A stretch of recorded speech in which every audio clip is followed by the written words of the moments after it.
मान लेते हैं आपके अट्रैक्टिव थंबनेल को देख के किसी ने आपकी वीडियो पे क्लिक कर दिया और वीडियो क्लिक करने के बाद उसको कुछ ऐसी आवाज सुनाई देती है, हेलो दोस्तों, welcome back to my YouTube channel. क्या लगता है उस बंदे को इस वीडियो को क्लोज करने में कितना ही टाइम लगेगा? 3 सेकंड से भी कम। और आप लोगों की वीडियोस के साथ एक्चुअल में कुछ ऐसा ही होता है। वीडियो ओपन करते ही लोग आपकी वीडियो को सबसे पहले आपकी वॉइस ओवर की क्वालिटी से जज करते हैं, और अगर आपकी वॉइस ओवर की क्वालिटी अच्छी नहीं हुई तो भले ही आपने गॉड लेवल एडिटिंग क्यों ना की हो, लोग आपकी वीडियो को उसी टाइम बंद करके दोबारा स्क्रॉल करना स्टार्ट कर देंगे, क्योंकि कोई भी इंसान अपने कानों को तकलीफ नहीं पहुंचाना चाहता। अब आप लोगों के दिमाग में आ रहा होगा कि मेरी तो आवाज ही खराब है, या मैं तोतला बोलता हूँ, या फिर मैं तो मार्केट एरिया में रहता हूँ, मेरी वॉइस में तो बैकग्राउंड नॉइज आएगी। तो let me tell you, this all are excuses. इन सब का एक सॉल्यूशन है, और वो जानने के लिए आपको वीडियो को एंड तक देखना पड़ेगा। वीडियो के एंड में एक गिव अवे भी है जिसमें आपको एक माइक मिलने वाला है। तो बिना किसी देरी के शुरू करते हैं। अब हम लोगों के पास एक प्रोफेशनल स्टूडियो तो है नहीं जहां हम जाके अपनी वॉइस को रिकॉर्ड कर सके, इसलिए हमारी वॉइस में कई बार एको भी आता है, कई बार बैकग्राउंड नॉइज भी होता है। लेकिन इन दोनों चीजों को एलिमिनेट किया जा सकता है। एको बेसिकली तब आती है जब आपके रूम में काफी ज्यादा खाली स्पेस हो जहाँ पे आपकी आवाज टकरा के रिफ्लेक्ट बैक होती है, जिसकी वजह से आपकी आवाज कुछ इस तरह की हो जाती है।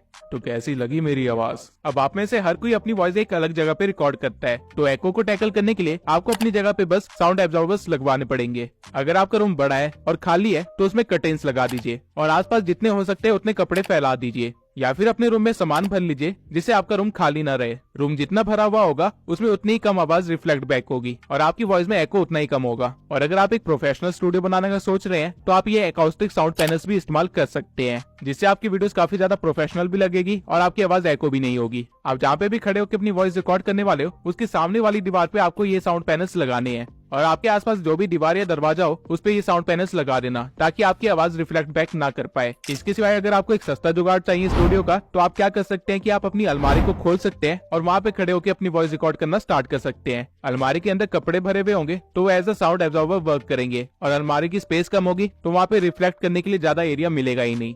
अब आवाज से एको रिमूव करने के बाद एक प्रॉब्लम जो आप सबसे ज्यादा फेस करोगे वो है बैकग्राउंड नॉइज। अब बैकग्राउंड नॉइज एक ऐसा फैक्टर है जो कि हमारे कंट्रोल में नहीं है, और अगर आप मेरी तरह एक मार्केट प्लेस में रहते हो तो आपके लिए एक नाइटमेयर से कम नहीं होगा। लेकिन ऑब्वियसली हम इसकी वजह से अपनी वीडियो की क्वालिटी कम तो नहीं होने देंगे। तो आपको करना क्या है, आपको ट्राई करना है कि जितना हो सके उतना आप बैकग्राउंड नॉइज को ब्लॉक कर सके। आप जिस भी रूम में रिकॉर्डिंग करते हैं आपको उस रूम के सारे खिड़की दरवाजे बंद कर देने हैं, और खिड़की दरवाजों पे आपको कर्टेन्स लगा देने हैं। और इसके सिवाय जो दूसरा तरीका है वो ये है कि आप अपनी वॉइस को या तो लेट नाइट को रिकॉर्ड करो या फिर अर्ली मॉर्निंग को रिकॉर्ड करो, क्योंकि इस टाइम पे मैक्सिमम लोग सो रहे होंगे और मार्केट में भी ज्यादा नॉइज नहीं होती है, तो आपकी वॉइस काफी ज्यादा क्लियर भी आएगी। बट आई नो ये सारे तरीके फॉलो करने के बाद भी आपकी वॉइस में कुछ ना कुछ बैकग्राउंड नॉइज तो रह ही जाएगा, तो उसको हम एडिटिंग के टाइम पे कवर करेंगे। अब अपने रूम या स्टूडियो को सेटअप करने के बाद आपको अपने डिवाइस को सेटअप करना है एक अच्छी वॉइस के लिए। अब बड़े यूट्यूबर्स तो माइक का इस्तेमाल करते हैं अपनी वॉइस को रिकॉर्ड करने के लिए, and I will not lie to you, but mic से काफी ज्यादा फर्क आता है आपकी वॉइस में। फॉर एग्जाम्पल, अब ये ऑडियो मैं बिना किसी माइक के रिकॉर्ड कर रहा हूँ, और यह है मेरी ऑडियो माइक के साथ। अब जिस माइक का इस्तेमाल मैं करता हूँ वो है बोया M1, क्योंकि ये काफी ज्यादा अफोर्डेबल भी है और काफी ज्यादा एफिशिएंट भी है। और अगर आपके पास पैसे हैं इन्वेस्ट करने के लिए तो I will really prefer you to invest in a mic. लेकिन अगर आपके पास पैसे नहीं है तो भी कोई प्रॉब्लम वाली बात नहीं है।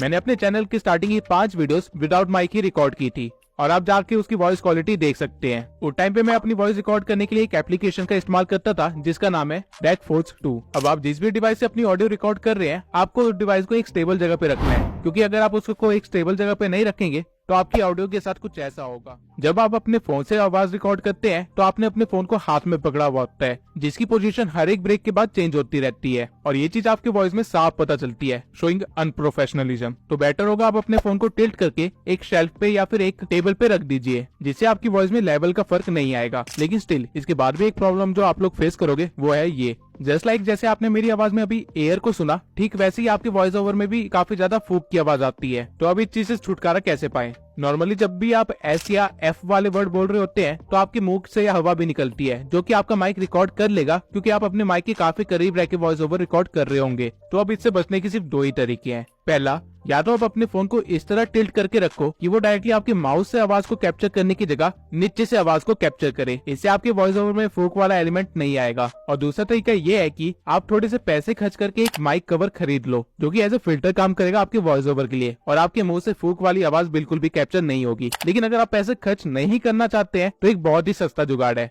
आपको सर्दी में पहनने वाले सॉक्स को लेना है और उससे अपने फोन के माइक को कवर कर लेना है और उसके बाद अपनी रिकॉर्डिंग स्टार्ट करनी है। ये भी बिल्कुल सेम काम ही करेगा और बिना पैसे खर्च हुए आप अपनी आवाज से फूक वाला एलिमेंट गायब भी कर लोगे। अब एको, बैकग्राउंड नॉइज, वॉल्यूम के लेवल और एयर को कंट्रोल करने के बाद जिस चीज का आपको ध्यान रखना है वो है आपका पोस्चर।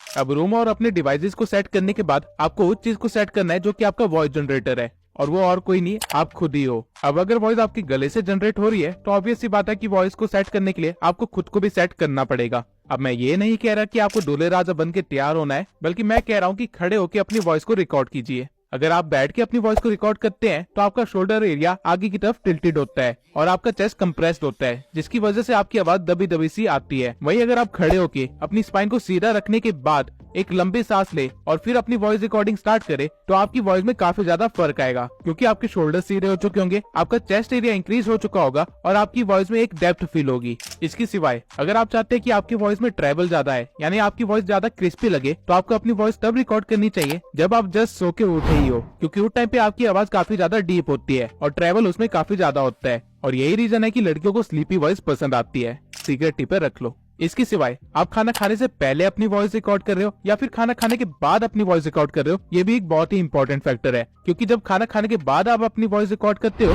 तो आपका स्टमक एरिया भरा हुआ होता है, तो जो वॉइस जनरेट होती है वो आपकी नाक से होती है, जो कि तीखी टाइप की होती है। आपने बड़े बुजुर्गों को तो बोलते हुए सुना ही होगा कि ये अपनी नाक से बोलता है और इस तरह के लोगों को काफी ज्यादा एग्रेसिव भी माना जाता है, क्योंकि इनकी आवाज ही तीखी होती है। ह्यूमन वॉइस एक बहुत ही ज्यादा ऑर्गेनाइज सिस्टम है जो कि आपके एब्डोमिनल रीजन से लेके आपकी नाक तक के सारे ऑर्गन का इस्तेमाल करती है।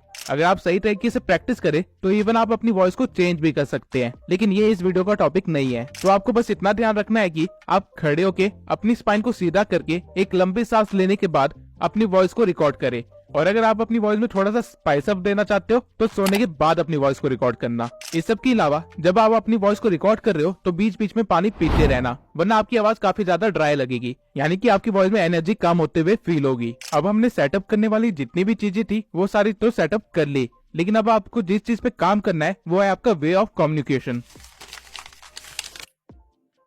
क्या आपको पता है कि जब आप अपनी नॉर्मल लाइफ में बात कर रहे होते हो तो आप अनजाने में ही 3 ऐसे फैक्टर्स का इस्तेमाल करते हो जो कि आप वॉइस ओवर के टाइम भूल ही जाते हो। अगर सोचिए मेरी वीडियो कुछ इस तरह की साउंड करती तो क्या आप लोग मेरी वीडियो देखते? ऑब्वियस आंसर है नहीं। आप लोगों को कुछ सेकंड बाद ही नींद आने लग जाती। और वहीं अगर बाय चांस मेरी ऑडियो कुछ इस तरह साउंड करने लगता है कि बहुत ही तेज हो, तब भी आप मेरी वीडियो को नहीं देखोगे, क्योंकि आपको कुछ समझ ही नहीं आएगा। वॉइस ओवर के दौरान आप लोग नर्वस हो जाने के कारण या तो बहुत तेज बोलने लगते हो या फिर बहुत ही धीरे बोलने लगते हो, जिससे आपकी वॉइस ओवर की क्वालिटी बिल्कुल ही खराब हो जाती है। तो इस चीज को आप सुधार सकते हो अगर आप ये अज्यूम करो कि आप सामने किसी बंदे से बात कर रहे हो। ऐसा करने के बाद आप अपने नॉर्मल पेस में बोलने लग जाओगे। अगर आप अज्यूम कर लेते हो कि आपका माइक एक रियल पर्सन है जिसे आप कुछ समझा रहे हो या फिर जिससे आप बात कर रहे हो, तो आपकी पेस ऑटोमेटिकली ही ठीक हो जाएगी। आपको इस पे ज्यादा मेहनत नहीं करनी पड़ेगी, लेकिन ऑब्वियसली ये चीज आप प्रैक्टिस के बाद ही सीख पाओगे। जब आप अपनी वॉइस ओवर्स को रिकॉर्ड कर रहे होते हो तब आपने किस चीज पे ज्यादा एम्फसाइज किया है, इससे काफी ज्यादा फर्क पड़ता है, क्योंकि वो वर्ड्स या पॉइंट्स ऐसे होते हैं जो कि वीडियो क्लोज करने के बाद भी आपकी ऑडियंस के दिमाग में बैठे रहते हैं। लेकिन किसी वर्ड को या सेंटेंस को एम्फसाइज कैसे करे? उसे ज्यादा जोर से बोल के नहीं, बल्कि सही ब्रेक लेके। अगर मैं अपने सेंटेंसेस को ऐसे बोलने लग जाऊं तो ये एम्फसाइज नहीं होगा बल्कि शाउटिंग होगी, लेकिन वही अगर मैं अपने सेंटेंस को कुछ इस तरह बोलूं तो ये एम्फसाइज करना होगा। अब जैसा कि आपने नोटिस किया, मैंने अपनी आवाज को ऊंचा नहीं किया बल्कि अपने वर्ड से पहले थोड़ा ब्रेक लिया और अपने वर्ड्स को भी थोड़ा स्ट्रेच कर दिया, जिससे आपके वॉइस ओवर में एक डेप्थ वाली फीलिंग आती है। अब लंबे ब्रेक लेने का मतलब ये नहीं होता कि आप कुछ बोलो और फिर इस तरह से स्टार्ट करो, बल्कि लंबे ब्रेक्स लेने का मतलब ये होता है कि आप कैजुअली वर्ड्स के बीच में जितना गैप रखते हैं उससे थोड़ा सा ज्यादा गैप रखना है। अब ये चीज आप टाइम के साथ प्रैक्टिस करते करते ही सीख पाएंगे। सोचो अगर वीडियो कुछ इस तरह चले जहाँ पे पेस भी ठीक है, वर्ड्स को एम्फसाइज भी कर रहे हैं, तो क्या मजा आएगा। वही सोचो अगर वीडियो को कुछ इस तरह रिकॉर्ड किया जाए जहाँ पे पेस भी ठीक है, वर्ड्स को एम्फसाइज भी किया जा रहा है और थोड़े बहुत इमोशंस भी हैं, तो क्या मजा आएगा? बिल्कुल आएगा। बस आपको भी अपनी वॉइस ओवर में यही करना है। बजाय एक नॉर्मल स्क्रिप्ट को पढ़ के उसे रिकॉर्ड करने की जगह उसको इस तरह बोलो जैसे कि आप एक स्टोरी सुना रहे हो, तब आपकी वॉइस ओवर में इमोशंस भी इन्वॉल्व हो जाएंगे और इससे आपका वॉइस ओवर 10x बेटर हो जाएगा। 90% यूट्यूबर्स यही करते हैं कि वो स्क्रिप्ट पढ़ रहे होते हैं, जिसकी वजह से उनकी आवाज बिल्कुल एक नॉर्मल टोन में चल रही होती है और वो कुछ मिनट्स के बाद बहुत ही ज्यादा बोरिंग लगने लगती है। वहीं अगर आपकी आवाज कभी ऊपर हो रही है, कभी नीचे हो रही है, कभी एक्साइटमेंट के साथ आ रही है, कभी क्यूरियोसिटी हो रही है, तो सोचो आपकी वीडियो कितनी बेटर बनेगी।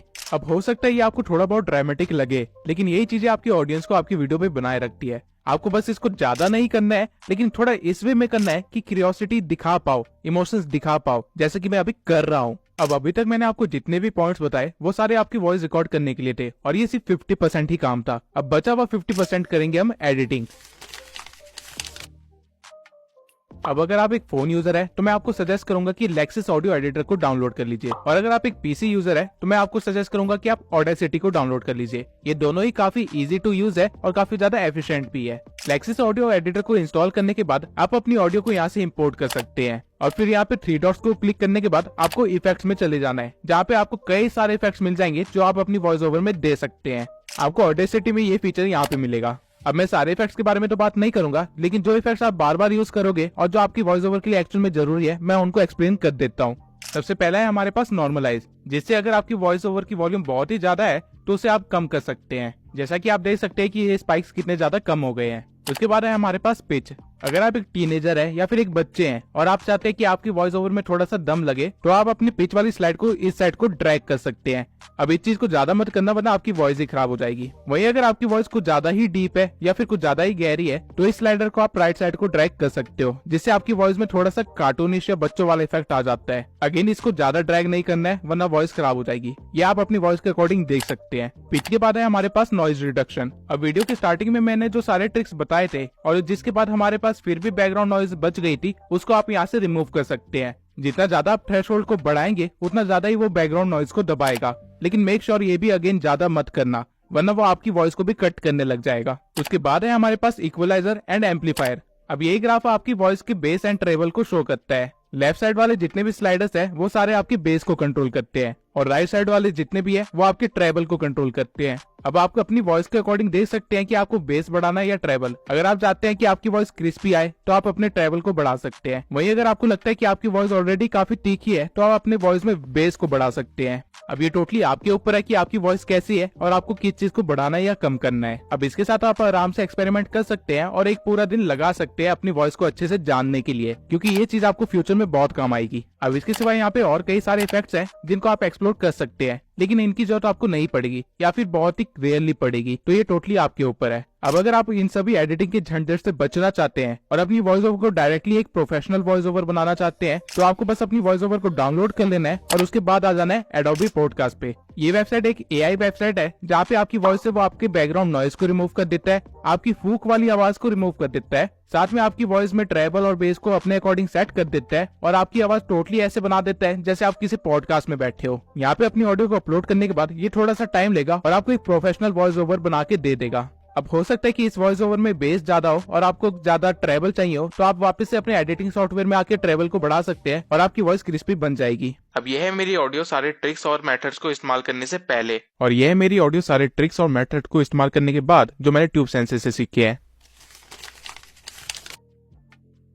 आई होप ये सारे मेथड इस्तेमाल करने के बाद आपकी वॉइस ओवर इंप्रूव होगी और आपकी वीडियो पे और भी ज्यादा व्यूज आएंगे। लेकिन आपकी मदद करने के लिए मैं आपको एक गिव अवे देना चाहता हूँ।